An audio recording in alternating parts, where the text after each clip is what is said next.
നബി സല്ലല്ലാഹു അലൈഹി വസല്ലം ഉഹുദ് യുദ്ധത്തിൽ പങ്കെടുക്കാൻ വേണ്ടി മദീനയിൽ നിന്നും ഉഹുദിലേക്ക് യാത്ര ചെയ്യുന്ന സമയത്ത് ഈ ഒരു മസ്ജിദില്ലേ, ഈ ഒരു കാണുന്ന മസ്ജിദ്, ഈ ഒരു മസ്ജിദിൽ വെച്ചിട്ടാണ് നബി സല്ലല്ലാഹു അലൈഹി വസല്ലം പടയങ്കി അണിഞ്ഞത് എന്നാ പറയപ്പെടുന്നത്. ഈ ഒരു മസ്ജിദ് നിൽക്കുന്ന സ്ഥലത്ത് വെച്ചിട്ട് ഇപ്പൊ ഈ ഒരു കാണുന്ന മസ്ജിദ് ഉണ്ടല്ലോ, ഒരു പഴയ കാല, അതായത് മദീനയിലൊക്കെ പണ്ട് കാലത്ത് എങ്ങനെയായിരുന്നു ഓരോരോ ബിൽഡിംഗ് ആണെങ്കിലും ഓരോരോ പള്ളിയാണെങ്കിലും ഉണ്ടായിരുന്നത്, അതുപോലെ ഇപ്പോഴും നിലനിൽക്കുന്ന ഒരു പള്ളി കണ്ടില്ലേ.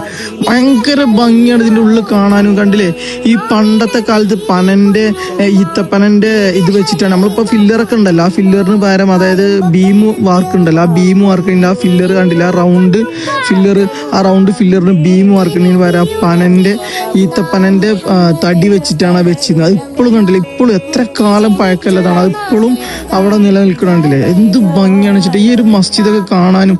ഇതിൻ്റെ ഉള്ളിൽ വന്നിരിക്കുമ്പോ തന്നെ ഒരു പഴയൊരു കാലത്തിലേക്ക് പോയൊരു ഫീലിംഗും ഭയങ്കര എക്സൈറ്റ്മെന്റ് ഇതിന്റെ ഉള്ളിൽ ഇങ്ങനെ വന്ന് നിൽക്കുമ്പോൾ. ഇതിന്റെ ഉള്ളിൽ മദീനത്തൊക്കെ വരുമ്പോൾ ഈ ഒരു മസ്ജിദൊക്കെ നിങ്ങൾ കാണട്ടില്ലേ, ഭയങ്കര പഴയ ഒരു തനിമയോടെ നിൽക്കണം. ഇപ്പൊ എല്ലാ മസ്ജിദുകളും എല്ലാം പുതിയ പുതിയ രൂപത്തിലേക്ക് മാറുന്ന സമയത്ത് ഇപ്പോഴും പഴയ ആ ഒരു തനിമ നിലനിർത്തിക്കൊണ്ട് ഈ ഒരു മസ്ജിദ് ഇങ്ങനെ കാണുമ്പോൾ നമുക്ക് ഭയങ്കര ഒരു ആശ്വാസം, ഭയങ്കര ഇതിന്റെ ഉള്ളിൽ നിൽക്കുമ്പോൾ പഴയ ഒരു കാലത്തിലേക്കൊക്കെ പോകുന്നൊരു ഫീലിംഗ് ആണ്. അപ്പൊ മദീനത്തൊക്കെ വരുമ്പോൾ ഈ ഒരു സ്ഥലമൊക്കെ എല്ലാവരും വിസിറ്റ് ചെയ്യണം, എല്ലാവർക്കും വിസിറ്റ് ചെയ്യാൻ തൗഫീഖ് നൽകട്ടെ, ആമീൻ. പിന്നെ ഇതിലിപ്പോ ഈ കാണുന്നുണ്ടല്ലോ, ഈ മുമ്പിൽ വാതിലിന്റെ മേലെ തൂക്കിന് ഈ ഒരു വാതിൽ ചേഞ്ച് ചെയ്തിന്റെ പഴയ നമ്മൾ പറഞ്ഞില്ലേ ഫില്ല് എന്താണ് ബീം വർക്കണം, ആ പഴയ ബീമിന് പകരം വെച്ചിരുന്ന പനന്റെ തടി ഇപ്പോഴും ഇവിടെ ഇങ്ങനെ വെച്ചിരിക്കുകയാണ്. അത് പഴയ ഈ ഡോറ് മാറ്റിയിട്ടുണ്ട് കേട്ടില്ലേ. അപ്പൊ എന്തായാലും ഇതുപോലത്തെ കാഴ്ചകൾ ഞാൻ ഇനിയും വരും. അപ്പൊ ഇഷ്ടപ്പെട്ട പേജ് ഒന്ന് ഫോളോ ചെയ്ത് കൂടിക്കോളി. മുത്തുനബിയുടെ പേരെന്താ?